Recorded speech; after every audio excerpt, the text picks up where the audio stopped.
We're talking about technical innovations about such as instant replay. One of the great technical innovations that came about while you were president of CBS News was the introduction of videotape. Isn't that Right. correct? Let's Yes. talk about that, the impact of videotape. Well, we've been hoping for videotape for a long time. And I first saw it actually at a meeting of the CBS affiliates in the spring of 1956. And they showed a videotape machine out in Chicago. And it looked very good. It seemed to work beautifully. Of course, there was one, and there were no more around. You couldn't start using it yet. But we'd been planning for a long time for using videotape when it did become useful. And I mentioned that Kentucky Derby case as one in which we jumped to the use of it as soon as we could. There wasn't much direct use in news that we could see yet, but in public events, of course, it was a distinct possibility. You could record on videotape an important public event and then have it ready to play back instantly or over a period of time. So we worked along those lines. Sports seemed to be the easy one, and the one that commanded instant attention.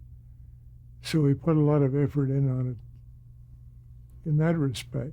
Videotaping the entire game or the Right. match or Yeah. whatever.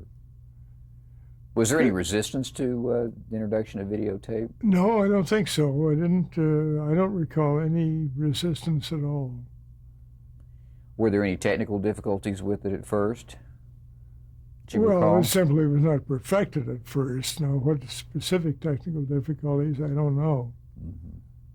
What was it? Excuse me, go ahead. Well, I was going to say, by the time we got to the Olympics in Rome in 1960, of course, videotape was terribly important to us. And we did run into technical difficulties there. I went out to the airport where we were recording the opening ceremony on videotape. And we came up with a 1 hour version of what took, 4 or 5 hours to run, I guess. And a little aside, the producer told me he had forgotten to keep a running account of what took place. So I took a look at my account, and I came up with about an hour, including commercials. Well, this meant I went to the videotape machines and spent the night. But videotape, we didn't understand at that point, had to be kept cool. Those two machines that we were using went completely dead about 5 o'clock in the morning. And there was no way to crank them up and make them go again. And we wondered whether we're finished, we're wiped out, the Olympics are past for us. But by the middle of the next afternoon, it cooled off and started up and went again. So the equipment just got too hot and it would shut down. Got too hot. And of course, there was no air conditioning in this old movie theater where we were doing the recording. But we made a lot of use of videotape in events of that sort. Running events where you could record and then insert pieces later on. Was there any point where it really had a big impact on the news? No, I don't think so, because news had to be more current. And you see, most of the news that was useful was that which you got with your own camera. And of course, we switched from film cameras to video cameras. And videotape was important for recording an event and taking pieces out of it, a long event. But for spot shooting, the camera direct was better. How did you're talking about the Olympics and the use of videotape? How did CBS come to win the telecast, of the of the Olympics. Olympics in 1960, the Winter Olympics in Squaw Valley, and then the Summer Olympics in Rome? Well, the Summer Olympics in Rome, we had some good friends at the Gardner Advertising Agency, including one executive who had been on an Olympic team, was from Rome, and knew a lot of members of the uh, negotiating group set up by the committee in Rome. Uh, I was asked if we'd have any interest, and would I be interested in talking to members of the Olympic Committee. I was going to be in Paris in May 1959, and told the Gardner people that I would be there. And I found out that the Olympic Committee would come to Paris to meet me. So we had a good meeting in a hotel suite in Rome, and I got a pretty good idea. I recorded it all. And when we got home, I wasn't quite sure yet that we could do it, but it looked fairly good because it was the last 2 weeks in August, which at that time in television history were the real dark days of television. That's when all of the sponsors were trying to get a week or two or a month off. And I went up to a lunch at Columbia University one noon in early June of 1959. Frank Stanton was there, and he offered me a ride back. On the way back, I told him what I'd been thinking, and that there was this possibility that the Olympics in August might be available to us, August 60, that is. And he said he thought it was a great idea and that I should push it. So I went ahead and pushed, and I finally went back to Rome in October 1959, and signed the contract and negotiated the prices and so forth, and came back. We were all set to sell it. So that was it. Did you have any competition? Were the other networks competing for this? Yeah, ABC badly wanted it, apparently. And ABC sent a man to Rome after we had signed, and he hung around the U.S. Embassy and called from there, and tried to talk the Roman people into changing their minds. But they were firm, so we had it. The Winter Olympics are quite different. ABC had early signed a commitment for the Squaw Valley Olympics in California in January 1960. We had a man named Tex Schramm, who later went to become the head executive at the Dallas Cowboys. Tex wanted to do it, and I encouraged him to go ahead. But in the meantime, ABC had made a commitment, so it looked as if we were locked out.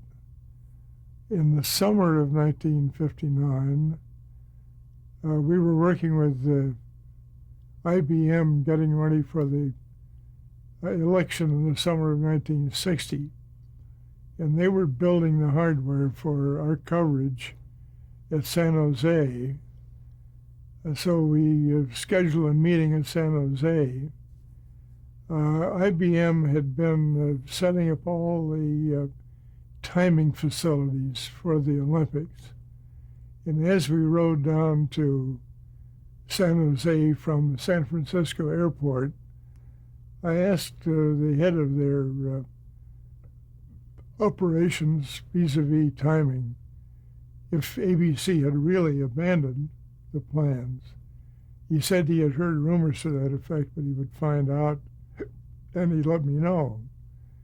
Well, the next morning we were finished in San Jose, starting back up to San Francisco to the airport, and he said, it is true, ABC is backed out. I have bought transportation to Squaw Valley. We'll get there before noon, and you can see about negotiating. And so it was all set. Went to the San Francisco airport, flew over to Nevada, doubled back by car. Some members of the Olympic Committee were there. The temperature was 96 degrees. They took us to the top of one of the ski runs in 96-degree temperature, and it was awfully difficult to imagine that there'd be Winter Olympics here in a matter of 6 months. But they were quite willing to talk business. We even talked a price and agreed on the price for the rights, $50,000, I think it was, for the whole thing. And so I went back to New York and pointed out that we had them. Now, Jim Aubrey, the head of the television network, didn't really feel that somebody negotiating on behalf of the news division had done an effective job, so he started the negotiations all over. And, thought he might get a better price, but it wound up at our price. So we started preparing to cover almost immediately. And I was very pleased with the results. Who was the anchor for the coverage of the Squaw Valley? We sent Walter out as the overall anchor. Now, was this a sort of a new thing for Walter to do for sports? We had sports personnel covering the events, but we used Walter tying it all together. And again, what was the thinking for Walter to handle that particular kind of coverage? Well, that he was a good handler of big, complicated events, and he could do that sort of job very well. He did not have to be a specific ski expert in order to hand over the baton to the ski specialist. And could just tie things together. But it was a big show, and he was good at doing big shows. Well, being up in the snow and everything, were there technical difficulties with covering the Winter Olympics? There were technical difficulties setting it up. In other words, placing your cameras up side hills and being sure you got the power in caused some real problems in setting it up. But I think it all worked out very well. I was amazed that we didn't have any troubles. And we were able to see ski jumps, for example, as they'd never been seen before. And we were watching giant slaloms, not quite all the way down, but most of the way down. Paul Levitan, the man I sent out in charge, had done a magnificent job of placing his cameras and being sure he got power to them. Did you have the same kind of success in Rome for the Summer Olympics? Yeah, except you see there, we bought most of the television service from the Italian television system. So we didn't have the same amount of coverage of our own. Didn't have the control over it. Didn't have the control. We recorded it. Who was the anchor for the Summer Olympics? Well, I suppose Bud Palmer, perhaps, more than anybody. Now, let's talk about the 1960 political convention. Right. This was when Walter Cronkite and Edward R. Murrow served as a team. Well, not exactly, but yeah, go ahead. Well, let's pick up there then. How was that all put together? Well, we were running behind on the ratings, and into the convention, Levitan came to me one day and said, "It isn't working. We're not getting the audience we need on the basis of the way it's working currently.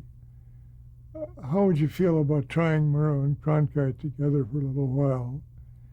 my answer to that was, I think we might try them together, but I want to be sure that Murrow is at a desk on one side of the room with one microphone. Cronkite is at a desk on the other side of the room with a separate microphone, and we keep the two separate and let Cronkite call on Murrow.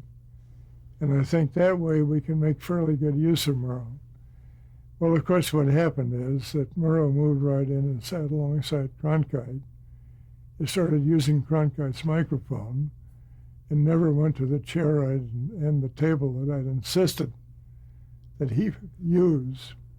So the whole thing broke down and became something that did not work. I was disappointed. Did you have to try to pull in any damage control when he did that? I mean, no, there really wasn't any way of doing it. You really had to let it go. Mm-hmm. We were halfway through the convention anyway, and I couldn't go to Murrow and say, look, get lost, get out of there, I don't want you there anymore. It wouldn't have worked. What was the main problem that was caused by that in terms of coverage? The main problem in the Murrow... With Murrow sitting over there with Cronkite. The fact that the two of them just didn't work together. The two of them went different directions with entirely different styles. And Murrow wanted to get his opinions on in. Cronkite, I think, was hurt by the fact that Murrow was overriding him. And there was just a bad combination. Contrast their styles for us here. These are the two big names of CBS News. What was the contrast in their style? Well, it's pretty difficult. Nobody ever asked me that before. But Cronkite was much better at tying events together, without getting into any big showmanship, pointing out how this relates to this and this to this and so forth. Murrow, I think, had much more of a tendency to become a Murrow part of the show and to introduce his own attitude toward the developments that were occurring. So you had an entirely different approach. Well, talking about Murrow here just a minute, I'm going to go back in time a second and ask you about your opinion and critique of some of the shows that he did for See It Now that have become television history. For example, Harvest of Shame. Did you have any dealings with that? Were you directly involved in Harvest with Shame? No, I was not. Shame? Was there any kind of impact from that show up through the management of CBS? Well, it's a successful show. It's a successful show, basically. Yeah. It was close to the end of Murrow's term, too. Mm-hmm. See, it was late November, December, wasn't it, 1960? Yes. And he was gone by January. What about, let's talk a second about a couple of his earlier See It Now programs. For example, the Joseph McCarthy program that he became so famous. Well, the story of my relationships with See It Now, I might as well give you the whole story. It started exceeding its expense budgets by a substantial sum, not only by 50%, but by several times. And I kept on being ridden by the financial controls people to find some way to bring it under control. So I finally decided one day the only way I can do it is by getting a meeting of Friendly Murrow, the financial people, and some of the others who were involved in spending the money. Well, that meeting never occurred. Murrow apparently went to Paley and said, look, I'm not going to do anything. I'm not going to any meetings with any low-level people who are going to impose regulations on me. Forget it. And I was told that Murrow would not participate. And I was just getting into the middle of getting ready for the political conventions in the summer of 1950. And I finally decided the show is going well. Friendly is running it. The main problem is finance. I am not a finance man. There are finance people all over this hall. Let them control it, and I'll do what I'm supposed to be doing, and that is getting the news department ready for the conventions and also improving our news programs. So I dropped out. So See It Now essentially was kind of an almost autonomous operation. It was a free-floating autonomous operation. Friendly kept me informed what he was doing, but I never stepped in to exercise any influence. Well, let's go back to 1960 then. With the conventions. This is the advent of videotape for political coverage. How did that work? Did that change your decision making in terms of how the convention was going to be covered? Well, the fact that you had videotape.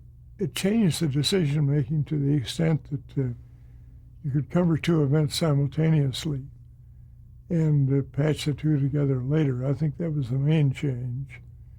And of course, you'd catch some highlights, and you could repeat those highlights later.